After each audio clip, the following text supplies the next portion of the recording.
Hello, alors moi c'est Manuela, bienvenue sur ma chaîne.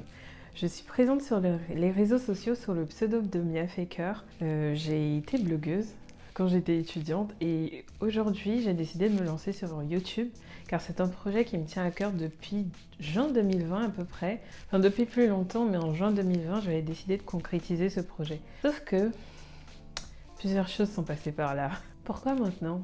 Eh bien simplement parce que j'ai enfin trouvé le moyen de lutter contre la procrastination.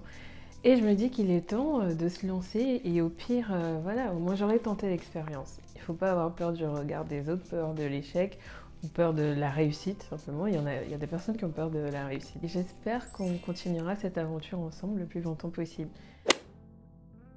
Est-ce que vous vous êtes déjà senti débordé avec le sentiment d'avoir 10 000 choses à faire, d'avoir noté tout ce que vous avez à faire et à la fin de la journée, vous vous rendez compte qu'en fait, vous avez fait des choses, mais pas le plus important parce qu'il fallait faire ou vous avez perdu plus de temps qu'autre chose. Donc si c'est un problème que vous avez pu rencontrer, je partage avec vous quelques astuces qui m'ont permis moi de mieux m'organiser et d'avoir moins ce sentiment, pas de culpabilité parce que j'ai rien fait de ce que j'avais prévu, ou soit de se sentir débordé parce que malgré le fait que j'ai suivi mon planning, malgré le fait que j'ai fait des choses par-ci par-là, à la fin de la journée, je me sens pas plus productive que ça parce qu'il reste encore beaucoup de choses à faire dans ma to-do list.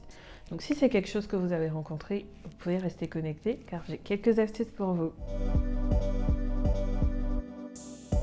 Donc en première astuce pour être organisé au quotidien, pour mettre de l'ordre dans ses idées, notamment au travail, c'est de lister tout ce qu'on a à faire et prioriser, hiérarchiser les choses à faire en fonction de leur priorité. C'est-à-dire les choses à faire dans l'heure, dans la journée ou des choses qui peuvent se décaler d'un jour à l'autre mais qui sont à faire pour la semaine. Ça permet déjà de libérer l'esprit, de ne plus avoir en tête, de se dire je dois faire ça, je dois faire ça, je dois faire ça. Donc, il existe plusieurs outils qui permettent de planifier. Il y a les agendas, les calendriers dans lesquels vous pouvez mettre les différentes choses que vous avez à faire avec les heures ou les minutes, les blocs de temps que vous accordez. Ça permet d'être plus visuel et de savoir dans la journée comment caler telle chose et aussi de voir si tout passe dans la même journée ou s'il y a des tâches à reporter au lendemain.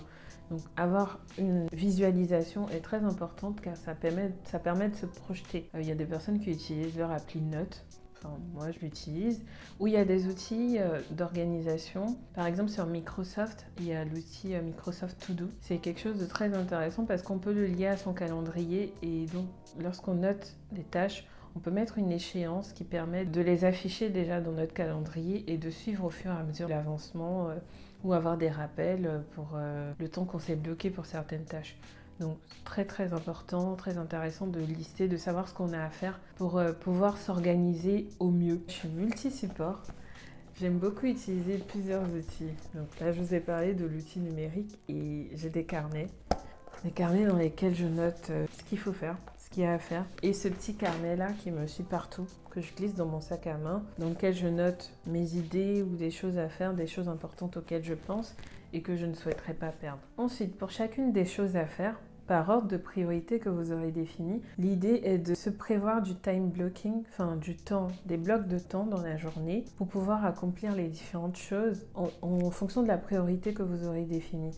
C'est-à-dire par exemple, je prends mon exemple, j'ai une journée de travail qui commence entre 9h et 9h30, et bon, il n'y a pas d'heure de fin.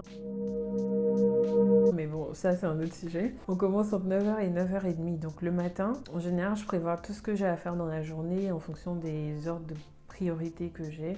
Et par contre, je commence pas par lire mes mails, ça, parce que c'est quelque chose qui me pousse à tout le temps déborder sur ce que j'ai à faire. Ensuite, je me cale un temps dans la journée pour lire mes mails.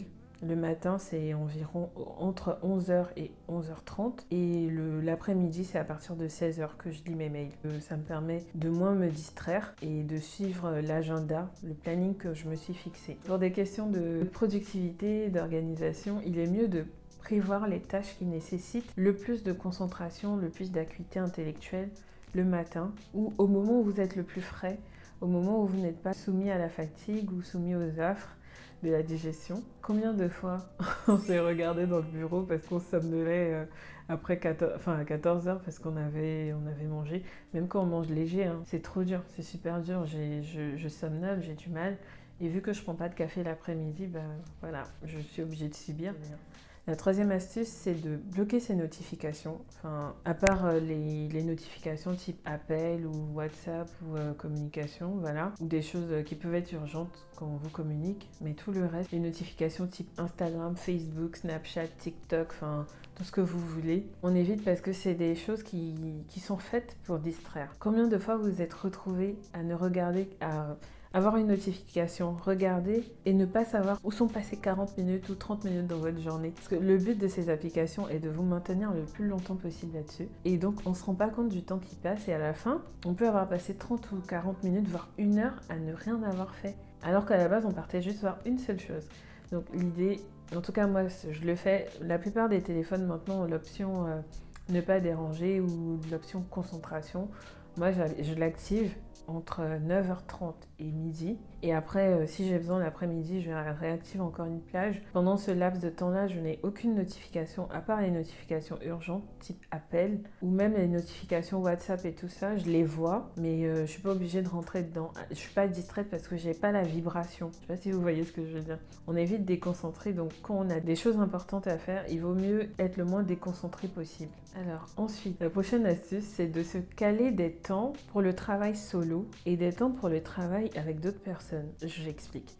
Si par exemple vous êtes manager ou même sans être manager, hein, si vous avez du travail collaboratif avec d'autres personnes, vous pouvez caler des temps pendant lesquels vous travaillez seul et des temps pendant lesquels vous travaillez avec des autres personnes. Ça permet d'avoir du temps pour soi, d'avoir du temps pour accomplir ses tâches et avancer dans son planning et d'avoir du temps où on échange avec d'autres personnes. Soit on fait des meetings, soit on forme des collaborateurs, soit on fait des échanges avec les clients, les fournisseurs, les partenaires, tout ça. Avoir des temps pour le travail perso solo et des temps pour le travail en groupe, ça permet vraiment de faire le distinguo et d'avancer de manière plus efficace. Oui, le but est d'éviter au maximum d'être multitask.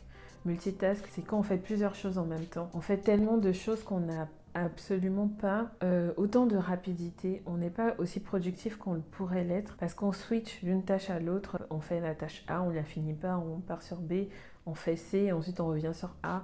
À la fin, on perd plus de temps qu'autre chose parce que le cerveau a à chaque fois besoin de se recalibrer sur une nouvelle tâche lorsqu'il change. Ça prend environ 10 à 15 minutes de rentrer pleinement dans une tâche lorsqu'on a été déconcentré. Quel est l'objectif derrière tout cela ?